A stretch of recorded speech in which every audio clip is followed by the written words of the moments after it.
Olá, seja bem-vindo ao podcast Simplesmente Hemato, um podcast que trata de hematologia, medicina, saúde emocional.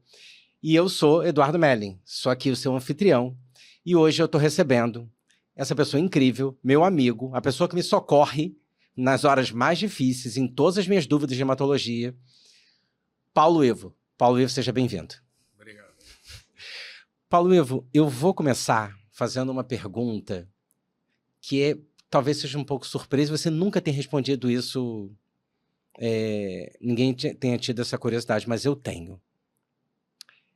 Como surgiu seu interesse pela medicina? Pela medicina? Pela medicina? Como é que foi o Paulo Ivo falando assim, cara, quero ser médico? Olha, a minha tia era enfermeira. Uhum. Quer dizer, isso é uma coisa da antiga, né? Minha tia dizia que era enfermeira não diplomada, que eu falava, depois quando eu me tornei médico, eu falava, titia, não existe enfermeira diplomada, todas as enfermeiras são diplomadas. As que não são diplomadas não são enfermeiras, são técnicas ou auxiliares de enfermagem. Então ela era técnica de enfermagem, porque ela falava, eu sou enfermeira não diplomada.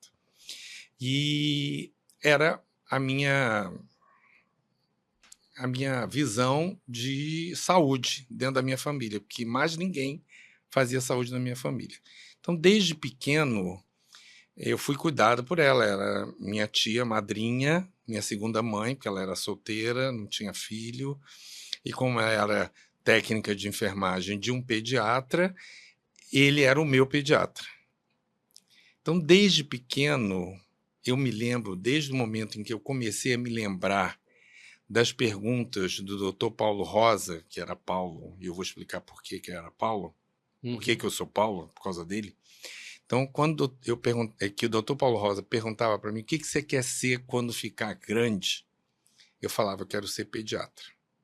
Eu não falava, eu quero ser médico, eu quero ser pediatra. Nunca deixei de falar que queria ser outra profissão. Nunca, sempre foi pediatra. Cresci assim, fui aluno e quando chegou na hora de definir no vestibular, porque na minha época não era Enem, ainda era vestibular, era SESC Gran Rio, eu tinha que escolher, a gente escolhia a carreira e escolhia as universidades por ordem de desejo. Né? Eu escolhi medicina e escolhi o FRJ primeiro, porque eu já queria ser do FRJ. Ah, que maravilha. Eu achava o FRJ a oitava maravilha do mundo, era o sonho de consumo de uma pessoa que fazia medicina. Né? Então, tanto é que eu botei a UERJ como segundo e eu sabia que se eu não passasse para o UFRJ, eu não passava para a UERJ, porque naquela época a UERJ pedia mais pontos do que a UFRJ. Então, se eu não passasse para o UFRJ, eu ia direto para a antiga FEFIERJ, que hoje é Unirio. Naquela época era FEFIERJ. Então, assim, essa é a história. Eu nunca tive ninguém que falou para mim, você vai ser médico. Não, eu sempre, desde pequeno, e talvez por essa visão da minha tia, que me levava ao pediatra, que era o meu pediatra e que tinha feito a minha sala de parto, e que minha mãe teve uma gravidez de alto risco, teve um parto, uma cesárea de urgência, eu com morte aparente. Então, eu nasci em morte aparente, ele me reanimou. Então, meu nome era para ser Ivo Pegado Cortez Neto, que era o nome do meu avô. Quando eu nasci, eu fui reanimado e eu sobrevivi, né? Minha mãe mudou, botou Paulo Ivo, Paulo em homenagem ao pediatra, ao Paulo Rosa. Né? E ele foi meu pediatra, nem me lembro até quando, e depois ainda fui ser amigo do filho dele, que era um cara mais ou menos da minha idade, e que foi meu amigo, a gente viajou para Buenos Aires, um cara muito legal, que nunca mais eu tive a oportunidade de vê-lo. Né? Mas essa é a história, na realidade. E eu adorei. E dentro da medicina, como é que surgiu essa coisa da hemato? Isso talvez tenha uma justificativa religiosa.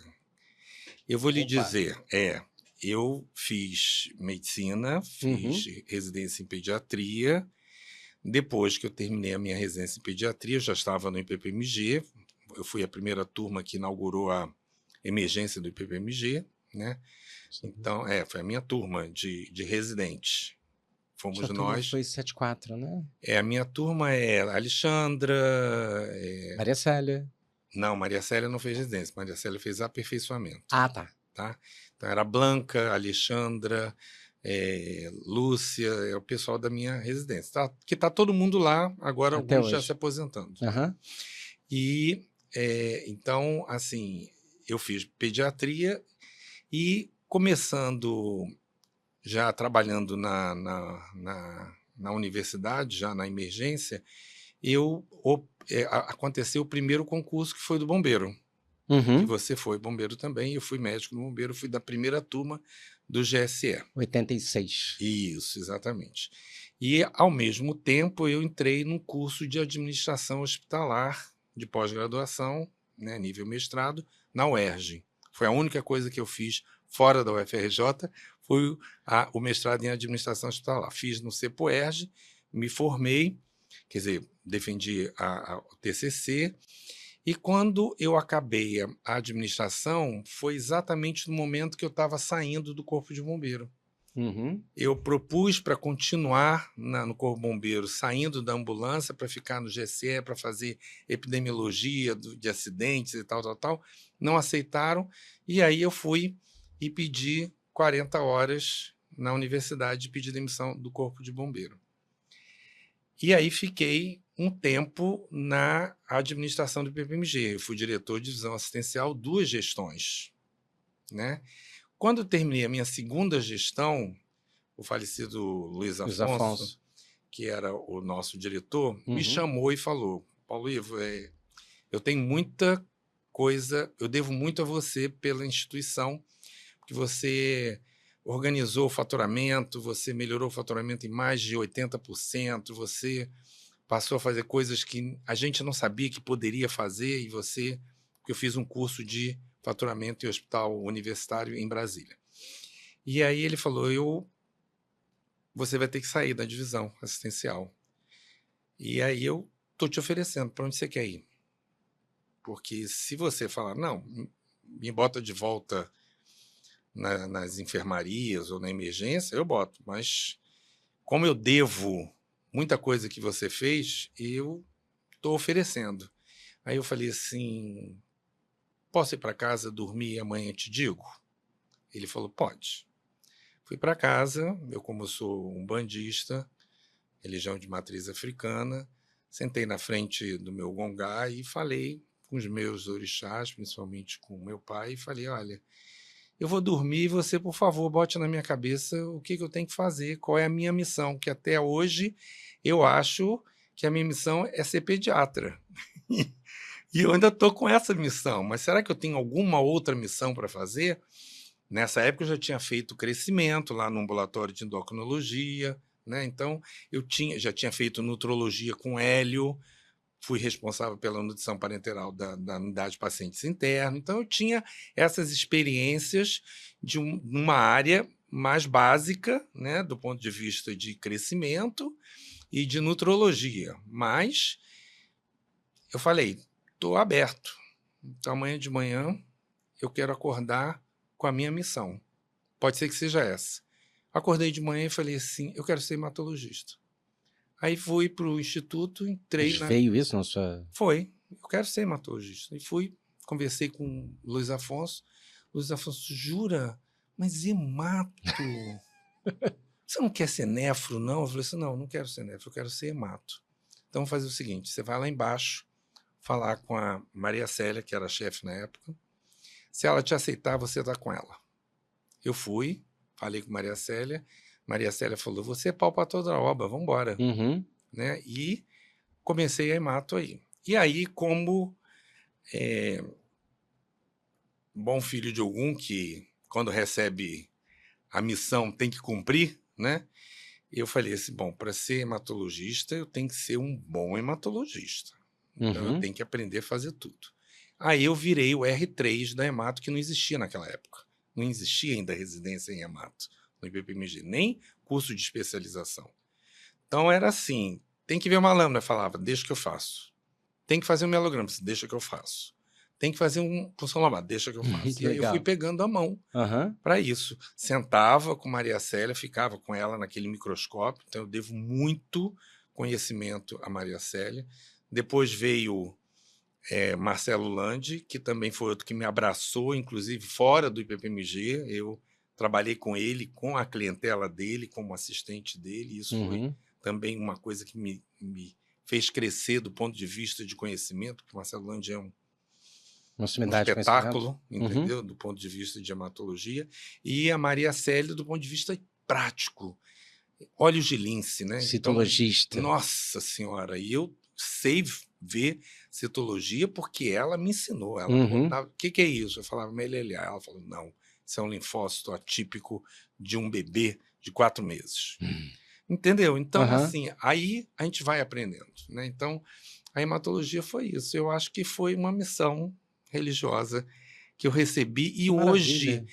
eu não tenho dúvida de que essa é a minha grande missão.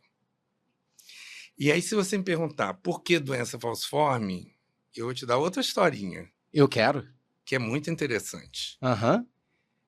Professora Ana Lúcia Ferreira, médica, trabalhava comigo na linha de frente da administração. Na época, ela era chefe do ambulatório e eu era diretor da divisão assistencial. Uhum. Ela fez a inscrição para o concurso de professor. E a aula que ela sorteou foi anemia falciforme. E aí ela chegou para mim e falou, Ivo, não sei nada de anemia falciforme. Eu disse, também não, vamos estudar juntos.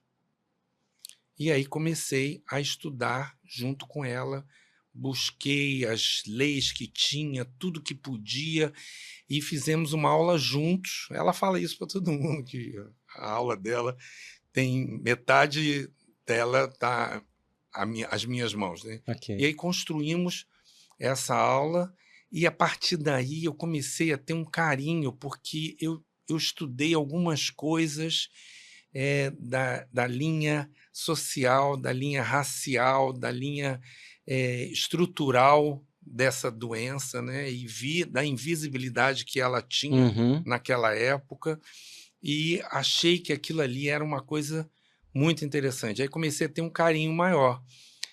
Ao mesmo tempo, estava iniciando a minha vida hematológica. Logo depois, foi quando eu saí, logo depois eu iniciei a vida hematológica. E aí a professora Clélia Osório Berthier, que era a chefe do banco de sangue, ela coordenava o ambulatório de doença falciforme. Porque o ambulatório de doença falciforme, naquela época, não era mais da Hemato, era coordenado era um ambulatório já separado, como é hoje. Quando eu Mas é fiz, hoje. quando eu fiz hemato no IPP, ele era dentro do banco de sangue, não era? Isso, Aham. não era dentro do banco de sangue, mas era Mas fora da Hemato. era fora da Era hemato. fora da Hemato. Eu E lembro a disso. doutora Clélia, a professora Clélia, ela gostava de chamar-se ela de professora, a professora Clélia Osório Berthier, ela era a coordenadora disso. E ela tinha conseguido, no Ministério, que o IPPMG fosse um centro de referência em assistência à doença falciforme, lá nos áureos tempos. Né? Uhum. E aí eu fui conversar com ela, ela falou assim, vem trabalhar comigo, vem fazer o ambulatório de doença falciforme. Então, fazia o ambulatório de doença falciforme eu, Beth, ela coordenava, Maria Célia Beth, que era... foi ser depois substituto da Clélia. Isso. Ela coordenava o grupo, o Cadu era o responsável pelo ensino da doença falciforme e Maria Célia a nossa consultora hematológica, porque eu ainda não tinha o cabedal suficiente para ser consultor de hematologia. Uhum. Tá? E aí foi aí que a coisa foi andando e eu resolvi fazer um curso de eletroforese, de hemoglobinopatias que teve em São Paulo. A Clélia falou, olha, vai ter essa vaga, você quer ir? Eu falei, quero. Com não. Como sempre, né? Eu vou lá. E assim eu fui estruturando a minha vida. Quando eu entrei para Hemato, isso já era a minha cachaça, entendeu? Você percebe que você é um curioso, né? Sou. Você percebe, você viu pela sua trajetória, a gente vê que você é um curioso. E isso é um elogio, porque eu acho um barato isso. Uma pessoa que é sedenta de conhecimento. Isso é muito legal. Eu vou só contextualizar, porque eu saí falando de Paulo Ivo Araújo, Cortez, Cortez de Araújo. Cortez de Araújo, e acabei não falando, para quem começa a assistir esse podcast, de que você é hematologista pediátrico e que você tem um foco muito grande em anemia falciforme. E a gente vai conversar muito sobre isso, não só sobre hematologia, mas sobre anemia falciforme, exatamente porque você estuda muito isso. E é uma doença à parte, como você mesmo falou. E eu sinto e você me socorre muito em relação a isso. É interessante, foi a primeira vez que eu ouvi essa explicação de alguém escolher uma especialidade por conta de um cunho religioso, de uma missão, e eu fiquei muito feliz. E eu vou contar, me deu vontade de contar uma história. Você sabe que eu não ia fazer hemato. Ah, não? Não. Aliás, eu queria muito fazer hemato quando acabei pediatria, porque eu fiz pediatria na Lagoa e acabei me apaixonando pelo hemato por conta da Soraya. Sim. Mas na época que eu fui fazer, que eu decidi fazer hemato, os servidores eram 1 ano, então eu precisava de 2 anos de formação.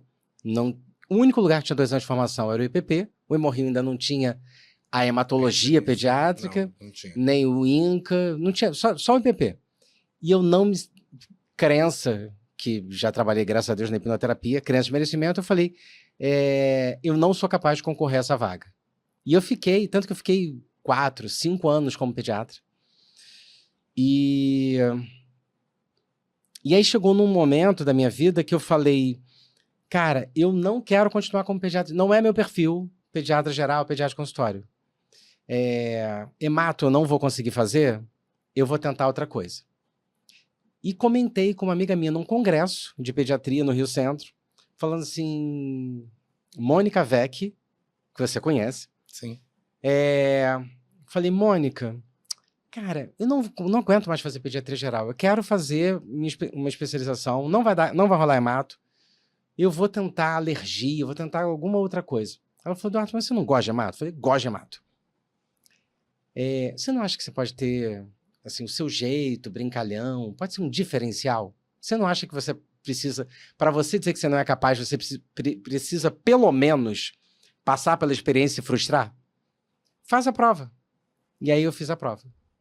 E foi porque ela falou para mim no congresso, foi a fala dela, e obviamente a maneira que ela falou e alguma intervenção divina me fez falar, tá bem, vou fazer a prova. Aí eu fiz a prova e acabei fazendo hemato. E eu enxergo até hoje essa intervenção da Mônica com alguma coisa que foi além mesmo. Foi ela posta ali para me dizer, faz a merda não, você não quer fazer isso, bicho. Você não quer alergia, você vai fazer alergia quando você adora hemato. Eu amo fazer hemato. Eu acho que a vida da gente, ela tem umas intervenções que estão escritas e a gente que não reconhece que já estavam escritas. É verdade. Né? E a gente fala, caiu isso, caiu aquilo, estava escrito. Obviamente, essa sua fala com ela também estava escrita, tinha que acontecer. Né? É o que a gente chama de destino. Destino. É o destino, né? Então, assim, meu destino é esse. Então, assim, aí quando todo mundo fala, mas você gosta de anemia falciforme? Tá, eu acho que estava escrito que eu ia ajudar a Ana Lúcia, mas depois eu me identifiquei tanto com a questão da doença falciforme, pela ancestralidade, pela religiosidade de matriz africana, entendeu? Uhum. Pela questão da população negra. Eu comecei a trabalhar com o movimento negro, e aí eu vi como é rico isso, como essa população é rica de conhecimento, de ancestralidade, de religiosidade, de receber as coisas que estão lá atrás. É a coisa do Sankofa, né? Que é olhar para trás e ver o que passou e aprender com o que passou, com ancestralidade, para refazer, mas refazer um novo sentido, né, para melhorar a qualidade do seu trabalho. Então, isso é uma coisa que não é todo mundo que vê isso, entendeu? Uhum. Não é todo mundo que no dia a dia acompanha isso. Essa população, a população negra, é uma população sofrida que faz parte da nossa história.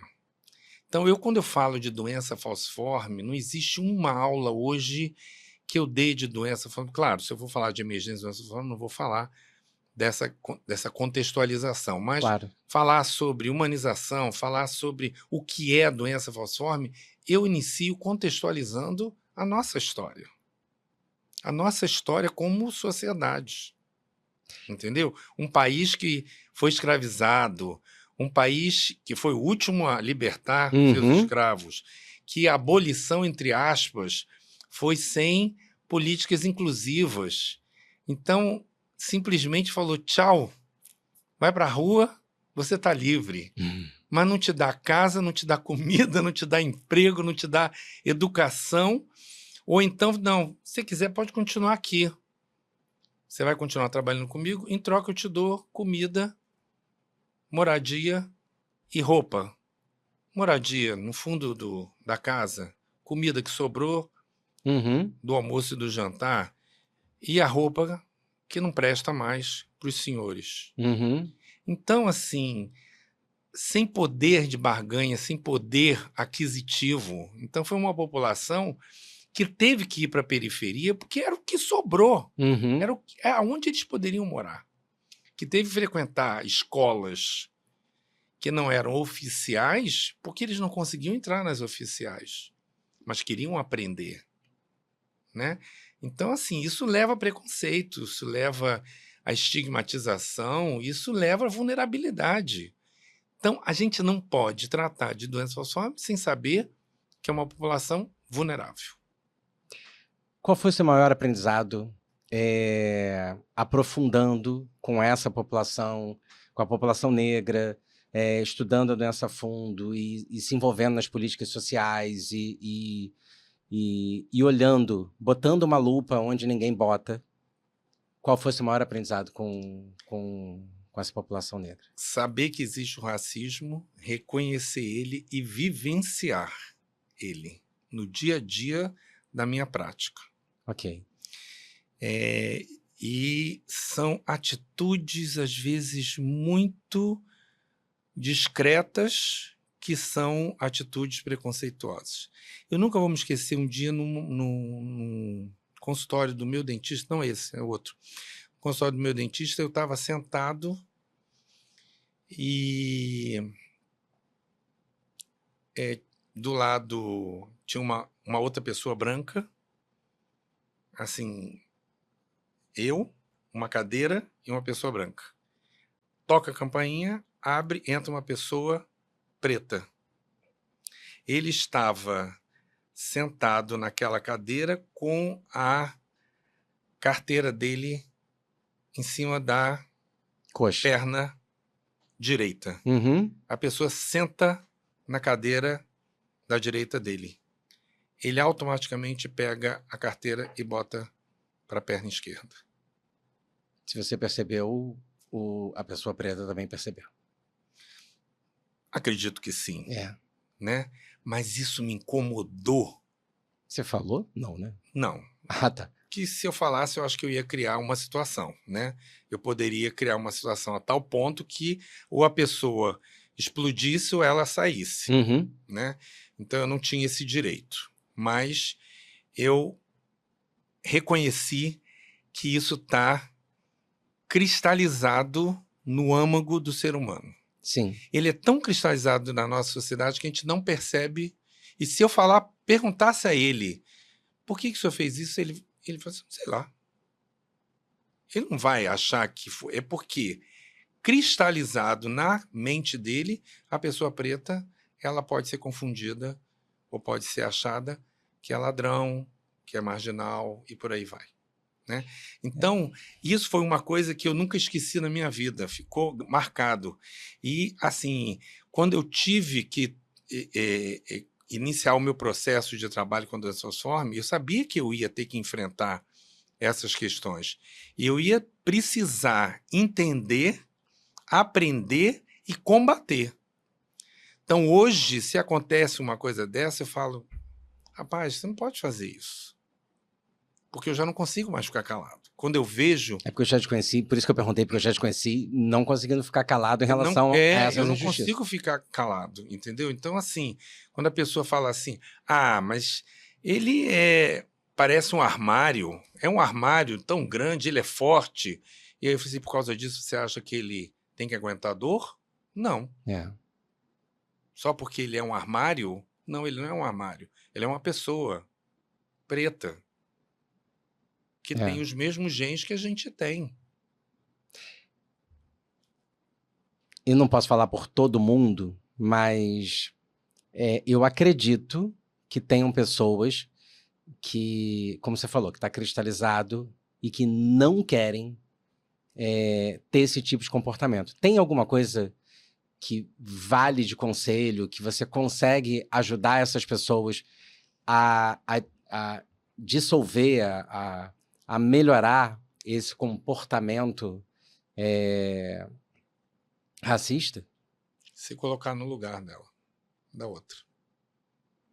Tá.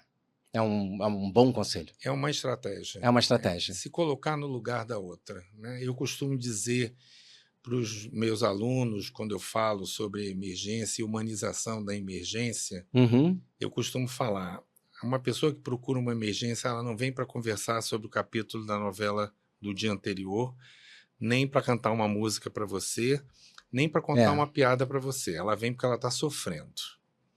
Ela está passando por alguma dificuldade. Então, a humanização passa primeiro por você olhar no olho. Porque quando você encara e olha no olho e pergunta o que te aflige, o que te incomoda, e a pessoa fala, poxa, esse cara quer saber o que me incomoda? E aí eu falo, se coloque como se você estivesse chegando numa emergência, como é que você gostaria que o profissional de saúde falasse com você? Olhando para o papel e falando, próximo, o que você está sentindo? Dor? Tá, então toma isso. Próximo? Não, certamente você não ia gostar disso. Então, faça exatamente aquilo que você gostaria que fizesse com você. Deixa de ser uma empatia isso. Eu acho que é uma atitude empática, sim. Então, assim, eu acho que ao se colocar no lugar do outro, né, é fundamental. Então, eu falo isso quando eu fazia ambulatório, as meninas, as alunas, quando chegava a criança, que falava assim, professor, não sou professor não, mas elas me chamavam de professor. Professor, essa criança estava marcada há 4 semanas atrás e só hoje que veio. E aí não tem vaga, não dá para atender hoje. Você perguntou por que ela não veio há 4 semanas atrás? Você procurou saber qual foi a dificuldade? Porque ela podia estar dentro da comunidade dela, com um tiro cruzando, e ela não pôde sair. Não podia ir, né? Ela podia estar sem dinheiro para vir e não pôde vir. Ela não sabe que ela tem direito ao vale. Ela não sabe isso. Será que ela tem esse conhecimento dessas coisas? O que aconteceu para ela ter faltado? Ela podia estar no seu primeiro dia de emprego e se ela faltasse, ela perderia o seu emprego. Sim. Que é da onde sai o sustento do seu filho. Não tinha pensado nisso. Então vamos lá, vamos voltar e vamos conversar isso. Oi, mãezinha, tudo bem? Tal. O que aconteceu e tal? E aí a pessoa contava a sua história. Podia até não ser uma história tão plausível, né? Não vim porque não estava afim, porque não quis, né? Eu achei que poderia vir coisa, então eu esqueci, nem olhei o cartãozinho dela. Poderia. Eu falei assim, olha, mãe, então da próxima vez, fica de olho, você sabe que é de 4 em 4 meses, de tempos em tempos você olha, né? Então, se você esqueceu, fez o exame de sangue? Não, também não, esqueci. Né? Então, quando você fizer o exame de sangue, você lembra. O exame de sangue logo depois tem a consulta. Então, são coisas que você pode fazer educação em saúde de uma É. forma educada e fazer ela refletir sobre a importância do tratamento do filho dela, Você né? pode ajudar. Exato. E a outra coisa é você tentar identificar qual é a fragilidade que ela tem, porque a gente já sabe que é uma população vulnerável, que tem várias fragilidades, e tentar identificar qual é a fragilidade e ver o que você pode fazer para ajudar nessa fragilidade. Claro que nós não somos deuses. Às vezes a gente não consegue tudo. O Vale, ela tem que ter um papel, eu vou falar, vai lá no serviço social, pega o papel, traz aqui, que eu vou preencher tudo, mas quem tem que dar entrada é ela que tem que ir, não adianta você mandar, se ela não for, ela não vai conseguir, mas você tem que conscientizar. E ali chega o final do seu papel, né? A não ser que você vá para casa com ela, né? Se não for para casa, ali termina o seu papel. Na próxima consulta você vai cobrar. E aí, conseguiu vale social, vale... como é o nome? Vale transporte, né?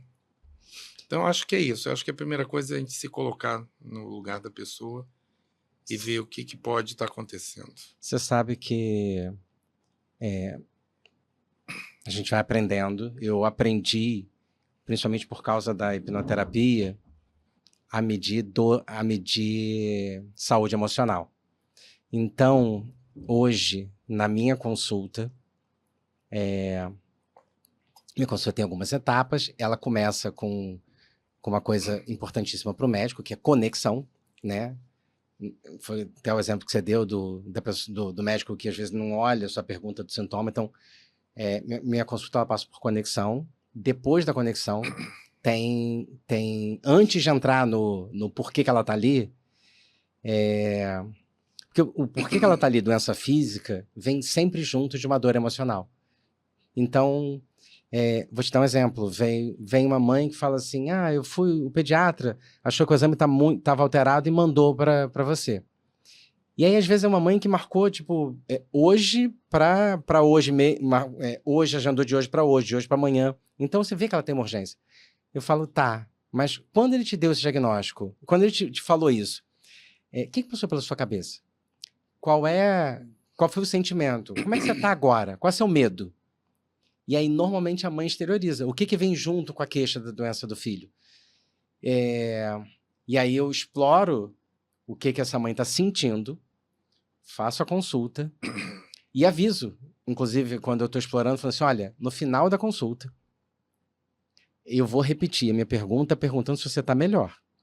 Você não sai desse consultório se você não estiver melhor. E aí, no final da consulta, eu meço para ver se melhorou. Porque eu posso examinar brilhantemente, eu posso prescrever, fazer receituário e pedir de exame perfeitamente. Mas se essa mãe sai do meu consultório com o mesmo medo que ela entrou, eu falhei como médico. Eu acho que essa coisa da conexão, eu acho que hoje as pessoas estão muito carentes do olho no olho. Sim. Tem muita gente que chega à consulta e você sente que o maior problema não é orgânico, Sim. não é físico. Ela tem uma história física porque ela quer falar com alguém. E, às vezes, é a forma dela Sim. botar para fora. Né? Sim. Eu tenho uma estratégia que eu já trabalho já há alguns anos assim. No meu consultório eu tenho um sistema médico. Uhum. Então eu coloco. Então, assim, eu costumo sugerir que os pacientes façam os exames sempre no mesmo laboratório, um laboratório que eu tenha acesso com mais facilidade, porque na véspera eu pego todos os resultados, passo para o meu sistema, e aí quando a pessoa chega, eu tenho aquele tempo que eu iria gastar para copiar, botar os resultados no sistema e analisar. Maravilha isso, hein? Eu tenho para olhar, sentar e deixar ela falar. Livre demanda. Porque, mesmo que eu pergunte o que te aflige, ela pode falar, eu fiz isso, eu deixo, porque eu tenho esse tempo para isso. Ótimo. Você está entendendo?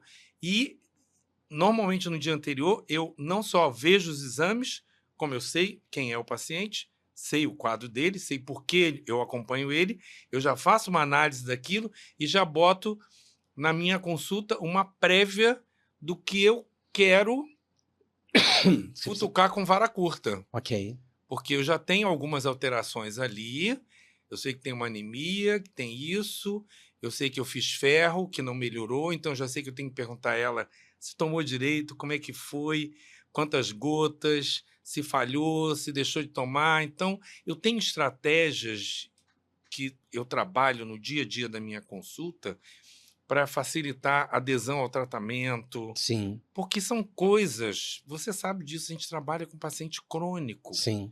que vai tomar pelo resto da sua vida hidroxureia e ácido fólico, ou que vai tomar durante 2 anos purinetol e metotrexato uma vez por semana, purinetol todo dia, naquela Bactrim, dose. 2 anos e meio. Bactrim 2 anos e meio, quer dizer, 6 meses depois termina tudo, ainda tem que tomar Bactrim, que você tem que falar sobre o sol, cuidado com o sol, porque tudo isso desgasta, Aham. entendeu? Então, assim, você tem que ter estratégias para que essa adesão seja a melhor possível. Porque a gente sabe que a adesão pode ser uma falha e que pode voltar a doença tranquilamente, principalmente a leucemia. A adesão é um dos grandes problemas, Sim, sem dúvida. né? Principalmente na criança maior. Porque na criança pequena, manda quem pode, obedece quem tem juízo. A mãe vai tomar, toma, não sei o que e pronto, né? Então, eu acho que essa coisa da conexão é interessante. E Muito. você tem que fazer essas suas estratégias para você melhorar o olho a olho, Uhum. entendeu? O escutar. A gente escuta pouco, Verdade. muito pouco. E as pessoas cada vez mais precisam escutar, precisam falar para ser escutada. E eu ainda tenho uma outra estratégia que eu gosto muito, que não foi eu que peço não, mas é o Ricardo que resolve fazer.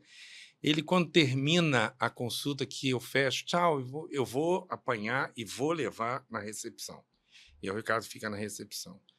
Quando acaba e que eu fecho a portinha, ele normalmente pergunta, e aí, o que você achou da consulta?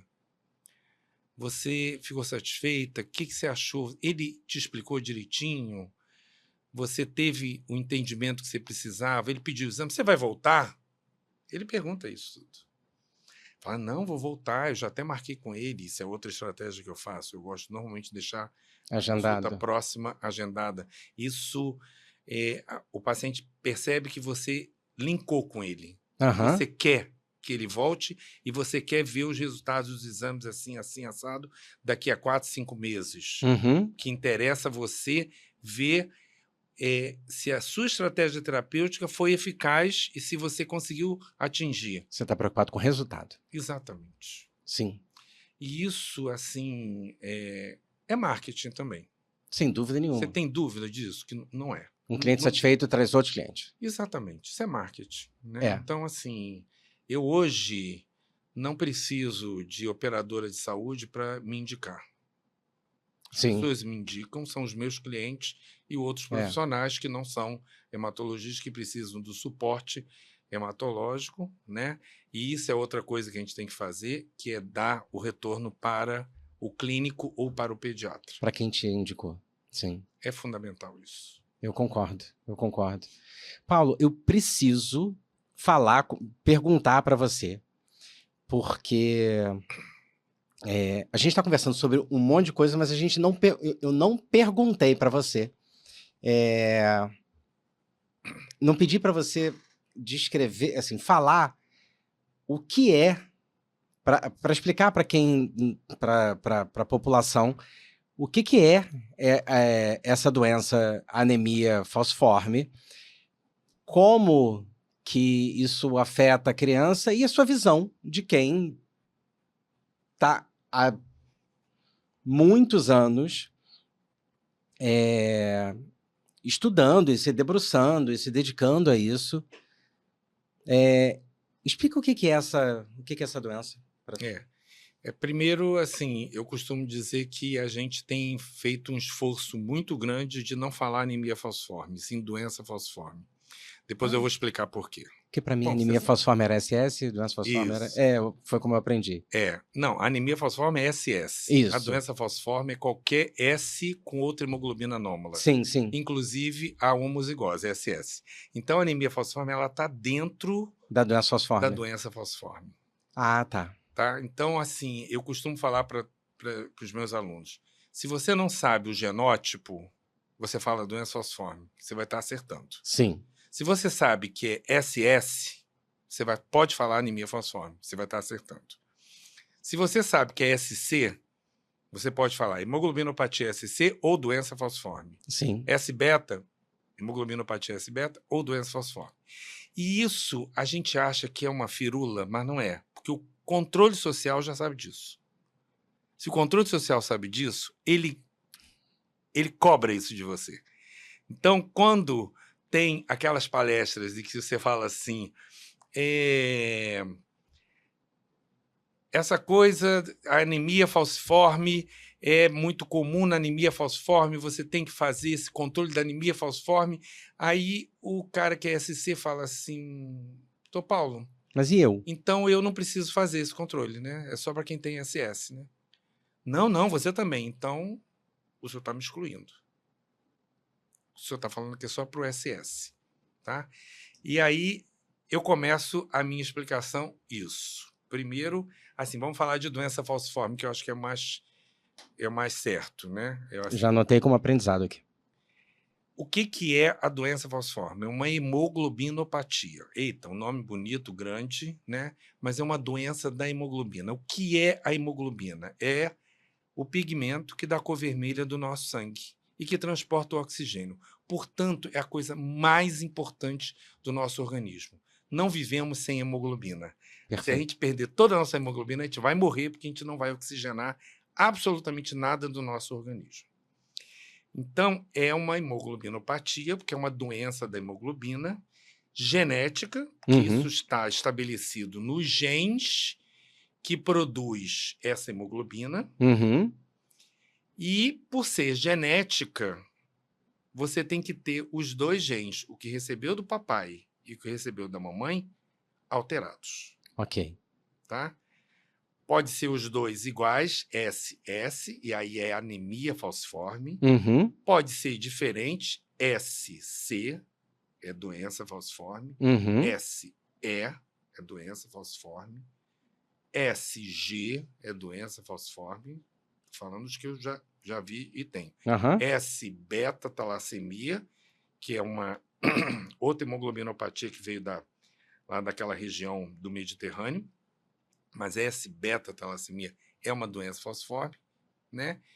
E pode ter A com S, a hemoglobina normal. O controle social não gosta de falar normal Usa saudável. e anormal. Eles gostam de falar mutante mesmo. Ah, é? Que é o certo. Porque eles falam, eu não sou anormal. Eu sou normal com uma hemoglobina variada ou mutante. Eu aprendi com você a não falar normal. E eu não sei se foi você, Eles me hoje ensinou já sabem- saudável. Eu botei saudável e mutante, como sempre. Eles hoje já sabem o que é anômala, que é diferente, que não é anormal, mas eles entendem como uma alteração genética. Ok. Tá? Mas a hemoglobina A é a hemoglobina que a gente produz, que oxigena bem, que é considerada, entre aspas, normal. Ok. Porque ela tem a característica genética normal. Não tem nenhuma mutação naquele código genético. A hemoglobina S, C, D, a talassemia, são hemoglobinas mutantes, anômalas, e que têm uma mutação no código genético que produz essa hemoglobina. Então, quando você tem uma hemoglobina que recebe do papai e da mamãe A, que é considerada normal, e do papai e da mamãe, do outro genitor, a S, essa pessoa não tem doença, ela tem traço falciforme. E aí, hoje, o traço falciforme, definitivamente, já se sabe que não é doença. Ok. Tá? Tem, inclusive, artigos novos saindo, revisões bibliográficas, dizendo que ele não tem mais essa coisa de que tem aumento de chance de morte súbita. Não Grandes tem. altitudes, Não tem. Não tem. aviador, nada disso. Nada disso. Tá? Ele tem que saber que tem o traço e se ele vai fazer um esporte de alta performance, ele tem que se preparar para isso. Se ele vai se submeter a altas altitudes, ele tem que saber que ele pode ter um certo grau de redução do seu rendimento, porque ele tem metade da sua quantidade de hemoglobina, não oxigena maravilhosamente bem, que é a hemoglobina S.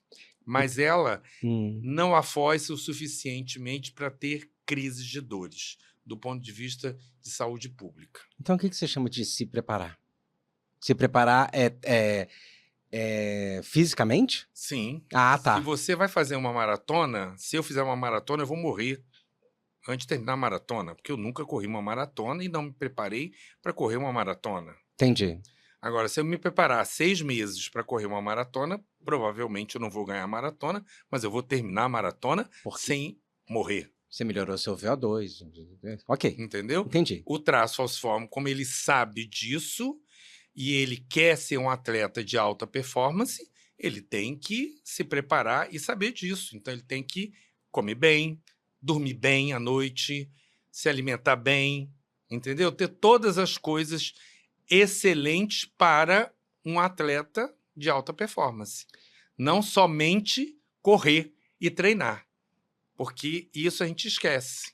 Que o atleta bom de alta performance, ele come bem, ele dorme bem, ele não bebe, ele não fuma, ele na véspera do seu coisa, ele não vai fazer noitadas, porque ele sabe que é importante isso para o alto rendimento dele.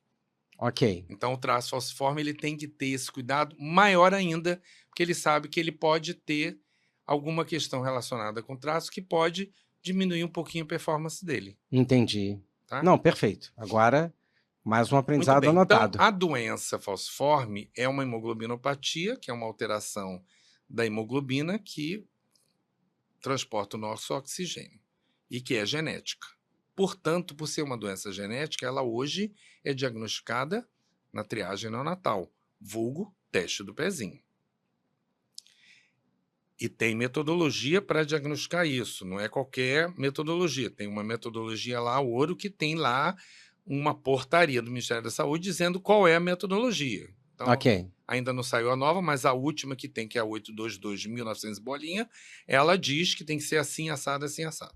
Tá? Tem que ser colhido num teste do pezinho e tal. E essa criança, quando faz o teste do pezinho que dá doença falciforme, ela tem que ser introduzida numa linha de cuidado.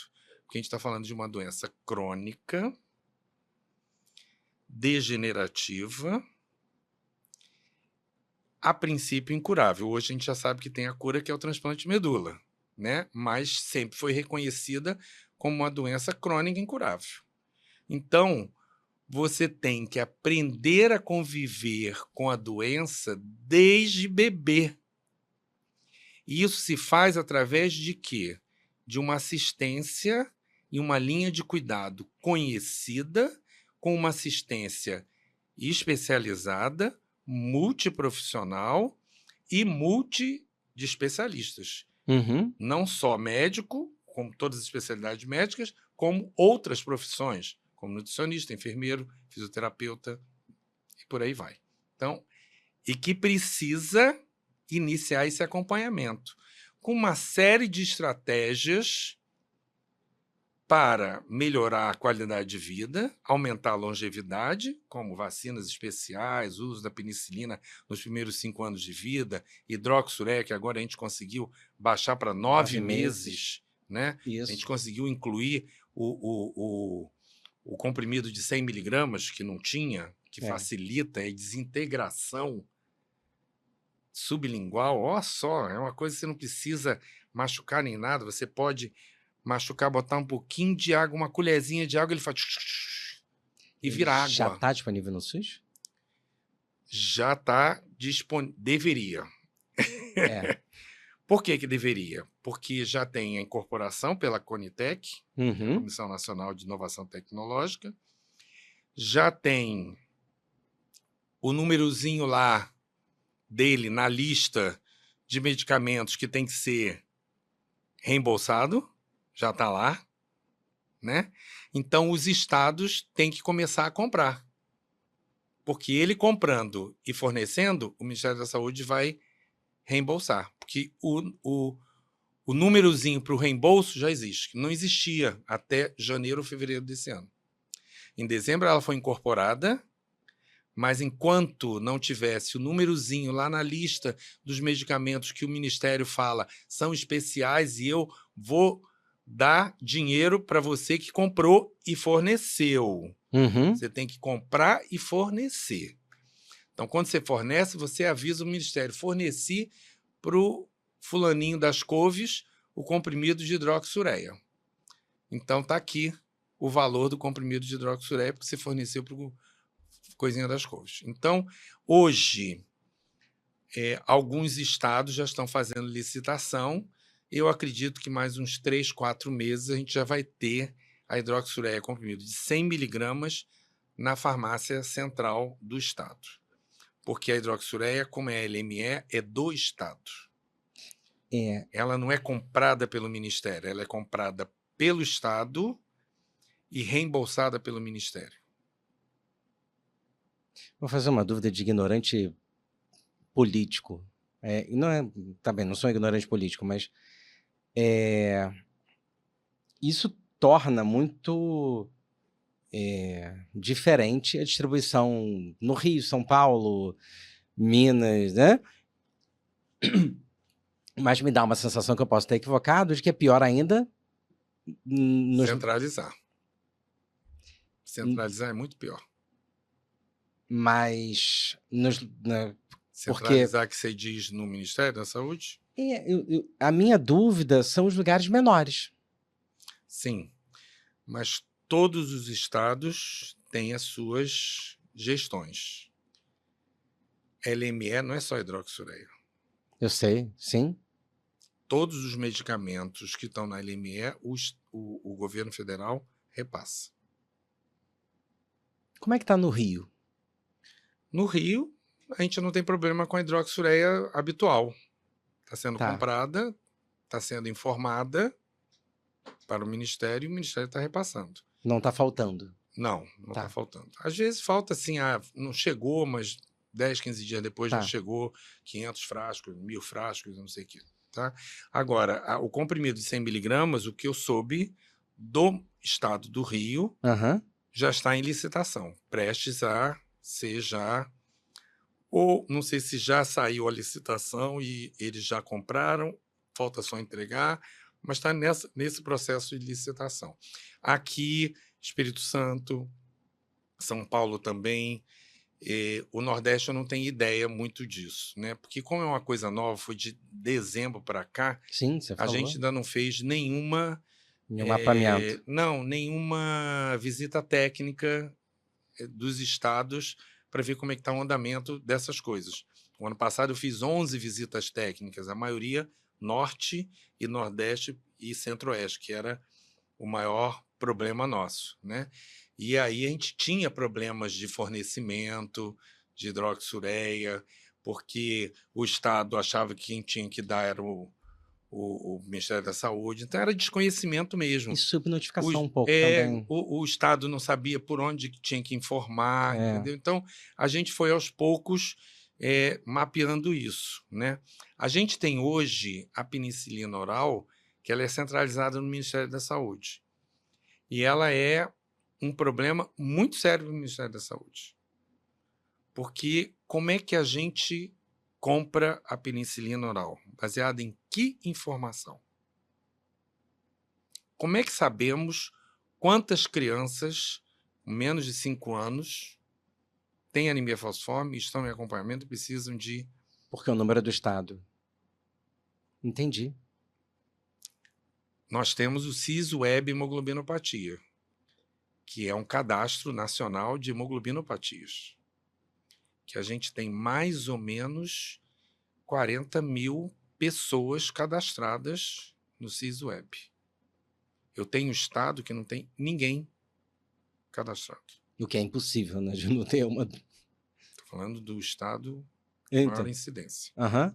Não tem ninguém. Tá?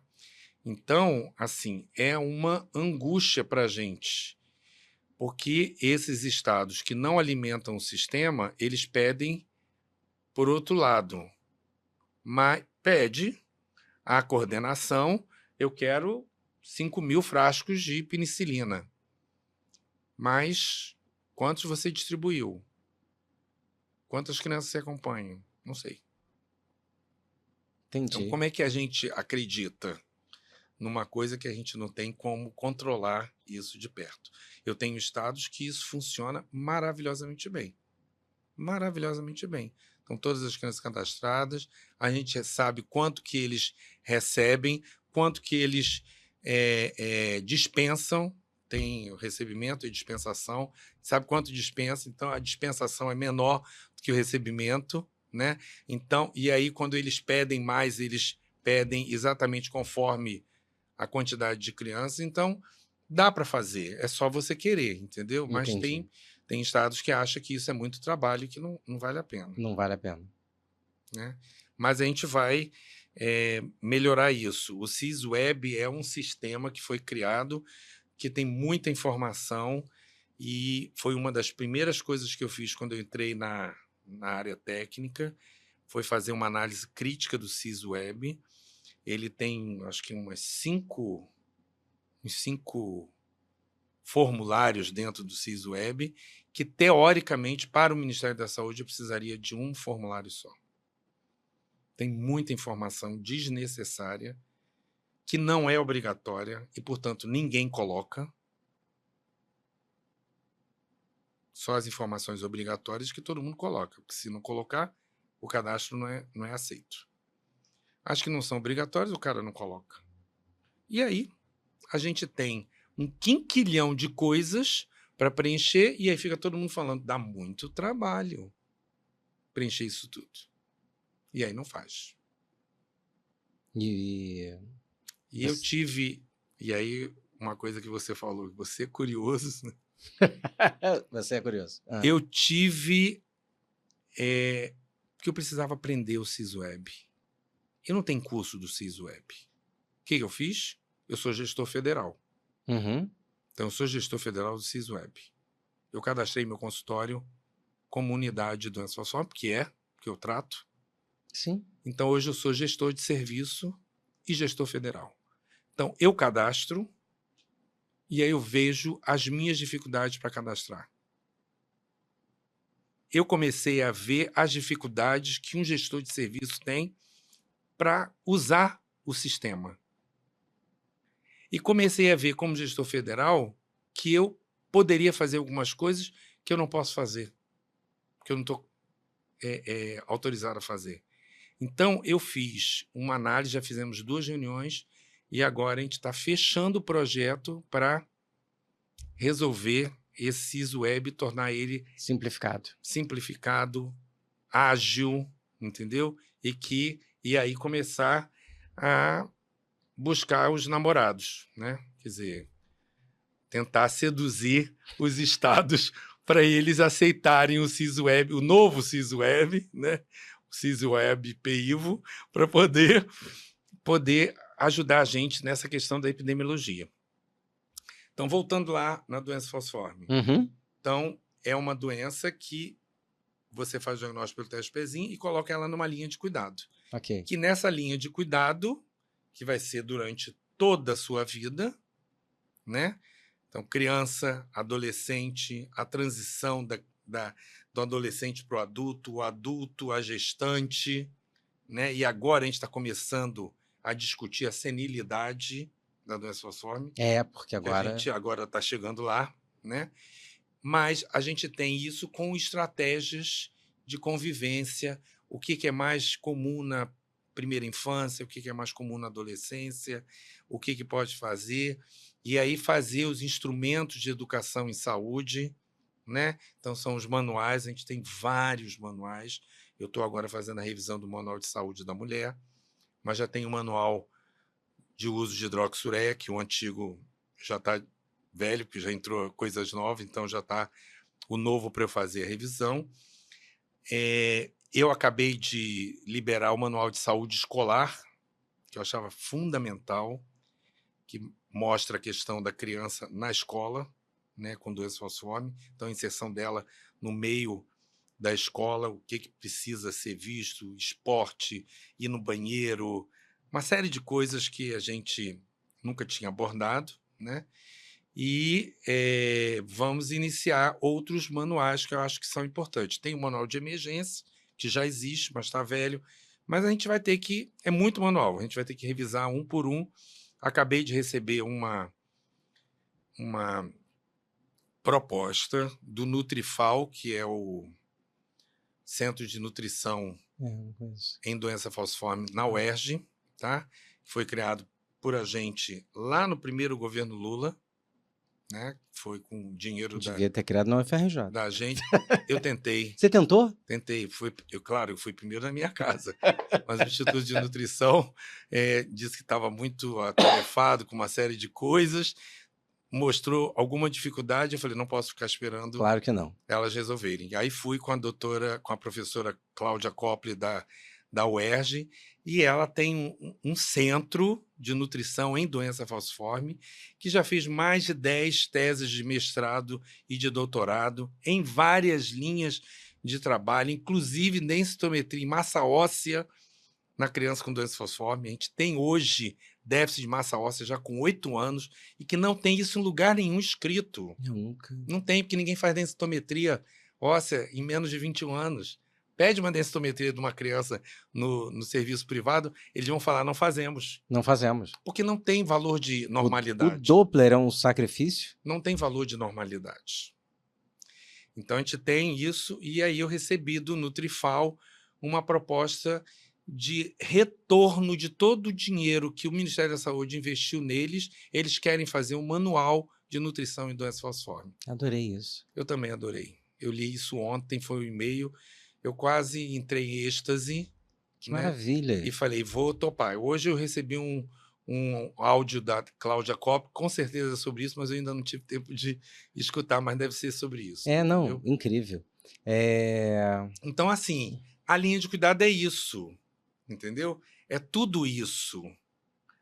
E isso se faz com assistência multiprofissional e multi-especialista, entendeu? E é importante você falar isso porque não é só o pediatra e o hematologista, Não, de forma alguma, eu concordo. Muito pelo contrário. A gente vem trabalhando... O ano passado a gente fez 5 capacitações. A primeira de humanização e acolhimento foi minha. Depois a gente fez sobre hidroxureia, que era uma preocupação nossa. Quem falou foi a Clarice Lobo. Antes de cada capacitação dessa, eu falava a minha história. E a humanização na doença falciforme, a importância desse acolhimento. E aí a Clarice falou de hidroxureia, depois a próxima a gente falou de saúde da mulher, foi o Marcos Imaio, que é um ginecologista que trabalha com doença falciforme em São Paulo. Depois a gente falou sobre saúde do homem com Bruno, que eu não me lembro agora o sobrenome dele, que é um urologista que trabalha com pacientes com doença falciforme, e depois cardiopulmonar com Marcos Remy, que é um cardiologista que trabalha com doença falciforme. E esse ano a gente vai encarar as emergências. Eu acho maravilha. que vai ser um desafio, porque o médico da emergência, ele entra para cumprir 12 horas e vai embora. Então é muito difícil de você sensibilizar ou seduzir esse médico da emergência para se capacitar em conhecimento para a emergência. E o perfil do médico da emergência mudou, não é o mesmo de 10 anos atrás. Não é. Eu sei disso. E as unidades públicas, elas têm uma equipe muito volátil, que muda com muita frequência por causa dessa coisa das ONS, né? OS. E isso torna muito difícil. Mas a gente vai encarar. Eu sou filho de Ogum, deu missão, é para isso mesmo, né? Isso é curioso que você fala, vou resolver isso de alguma forma, né? Perfeito. Então, assim, essa linha de cuidado tem essa questão.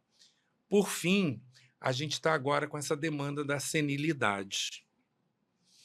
A gente tem um estudo, REDS, estudo REDS, de São Paulo, da Fundação Pro Saúde, hoje presidida pelo hematologista chamado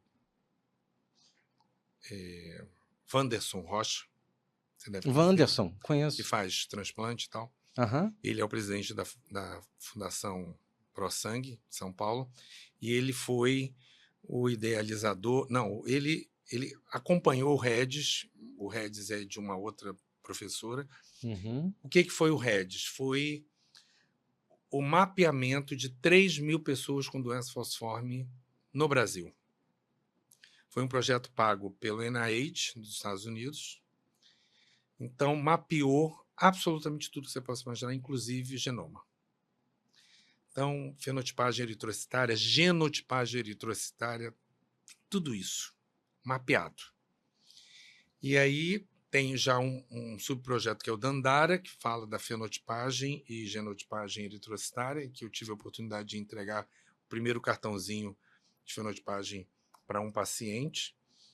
E a gente está com um projeto que eu recebi dele, em que eu acho que é um projeto que a gente deve tentar financiar pelo Ministério da Saúde. Então, saiu agora o dinheiro, a gente vai começar a lutar por isso, não é fácil, tá? Mas a gente vai tentar lutar, que é sobre biomarcadores do envelhecimento na doença falciforme, utilizando função cardiopulmonar, quer dizer, eco, eletro, função respiratória e algumas análises metabolônicas. Eu adorei metabolônico, eu fui ver o que era metabolônico, é isso mesmo. É análise de questões metabólicas, né? Então, exames. Porque nós temos, dentro desses 3.000 pessoas, que estão divididas entre Amazonas, Pernambuco, Bahia, Rio de Janeiro, São Paulo e Minas Gerais. É o creme de la creme da doença falciforme. Tirando a Amazonas, tem menos, mas a gente precisava ter uma realidade do norte, né? Eu entendo isso. Eu não participei, mas eu achava que talvez o Amazonas seja uma realidade do norte, ver quais são as dificuldades com relação ao norte. Dentro dessas 3.000 pessoas, tem 500 pessoas com mais de 40 anos. A pergunta é, o que essas pessoas têm que estão chegando a mais de 40 anos? Tem um artigo americano, de uma mulher americana, que nós vamos tentar trazer para o simpósio de doença falciforme para falar sobre isso, em que ela fez estudos de metabolitos e de outras coisas e que descobriu que existe um hiato entre a pessoa com doença e sem doença falciforme. E que esse hiato, quer dizer, essa diferença é uma pessoa com 40 equivale a uma pessoa de 60.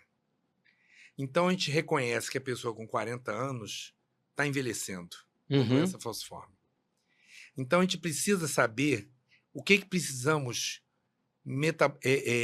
monitorizar, fazer, do ponto de vista de estratégia terapêutica, para que essa pessoa consiga atingir aquilo que aquelas que estão acima de 40 anos atingiram. É um trabalho muito interessante, que vai usar função pulmonar, eco, eletrocardiograma, metabolônicos e vamos usar inteligência artificial.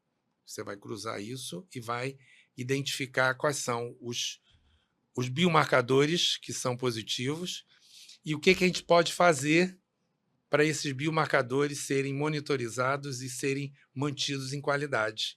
E a gente poder aumentar a longevidade com qualidade. Isso é o boom que a gente está começando a viver. Maravilha. E o outro projeto é o primeiro centro de transplante de medula óssea em Ribeirão Preto, Projeto de Centro de Transplante de Medula Óssea em Doença Falciforme. Primeiro centro de referência, vou aumentando o nome, Centro de Referência de Transplante de Medula Óssea em Doença Falciforme, no Brasil. Fala sobre transplante de anemia falciforme, porque isso é uma dúvida dos pacientes com anemia falciforme. Então, qual é a proposta com desse doença centro falciforme. de transplante? Ele ser o centro de referência, a gente montar esse centro e, a partir dali, a gente montar outros 2 centros, um provavelmente em Belém e o outro provavelmente Na em Bahia. Salvador. Ah, imaginei. Claro. Que são os lugares que vão dar para a gente a possibilidade de abraçar o Brasil do ponto de vista de pacientes. E, nessa rede, a gente montar redes de monitores. O que seriam os monitores? Seriam hematologistas, transplantadores, que fazem transplante, que sabem fazer o pré, sabem fazer o pós, que seriam próximos a esses centros, então não necessariamente no centro, que o centro vai ter, mas talvez sei lá, Centro-Norte, mais uns 2 no Nordeste. Unidos pela Cura Falciforme, é isso?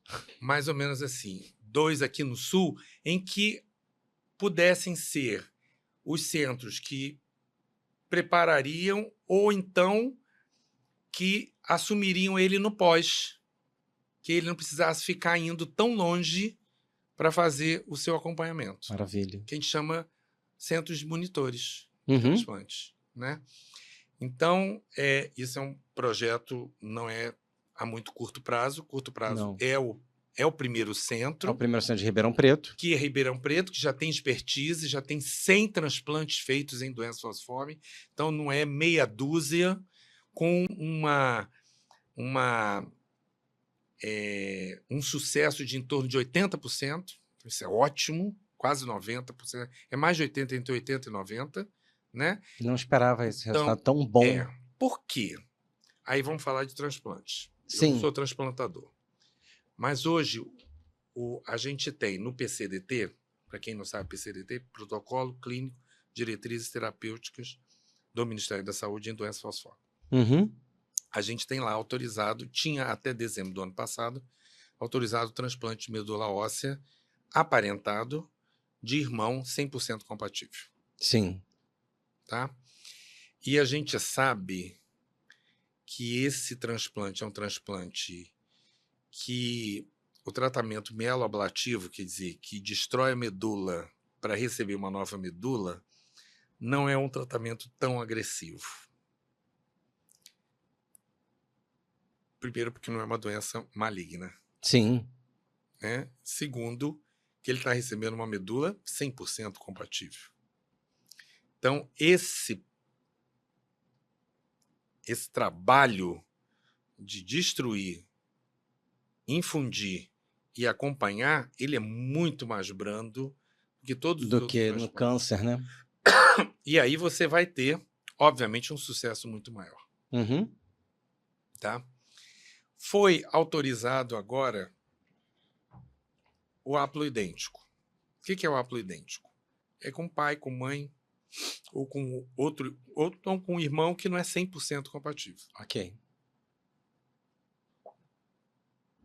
Aí a gente já vai ter já algumas dificuldades. Mas ainda é melhor do que não aparentado, com uma pessoa do resto da sociedade que tem um pouquinho parecido com a gente. E tudo bem que o pai é traço, a mãe é traço e... Não tem problema. Não tem problema mas nenhum. É melhor virar um traço. Ok. Não, eu Né? só reforçando. Então, assim, já tem transplantes feitos haploidêntico.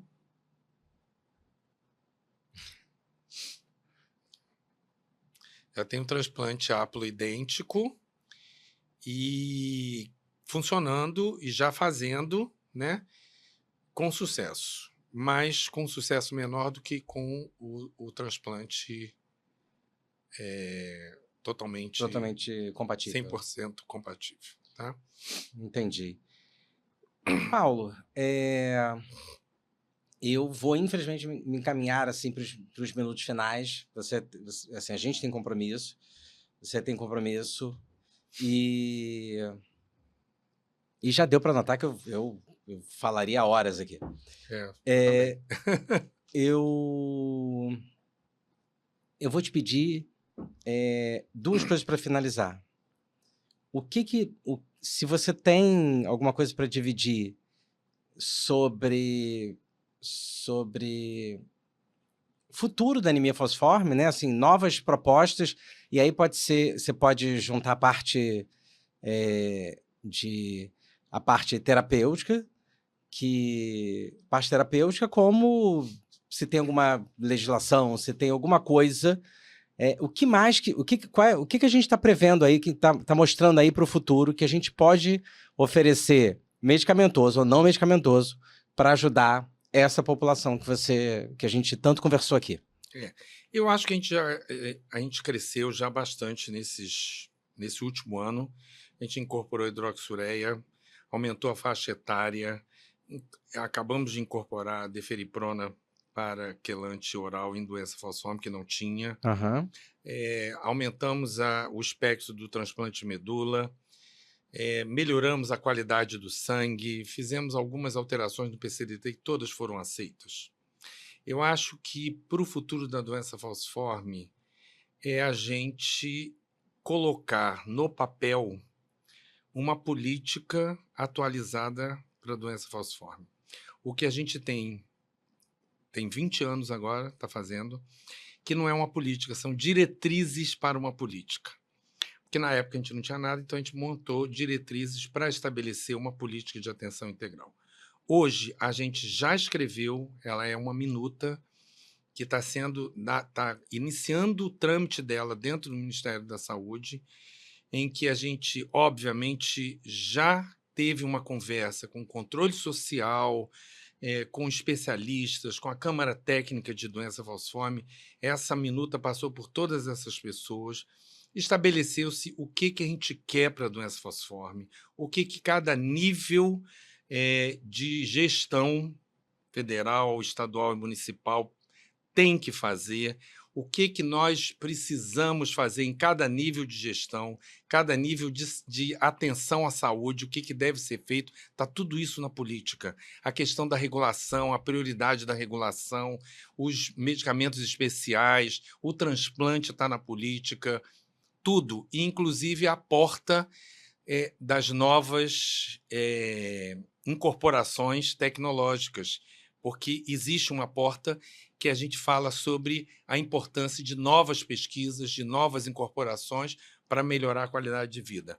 Essa política ela vai andar dentro do Ministério, é um desejo meu, a gente vai começar isso, a gente vai ter que passar pelos Conselhos Nacional de Saúde, pela tripartite para pactuar. Eu não acho que seja uma política difícil de conseguir essa pactuação, porque tudo que ela precisa já está no SUS, então ela não tem impacto financeiro.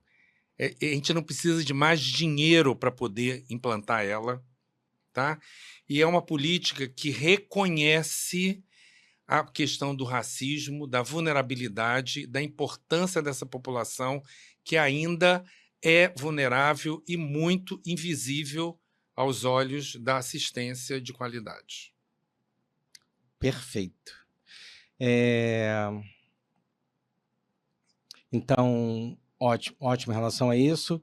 Eu vou terminar só falando... Eu gosto de falar dos aprendizados que eu tive.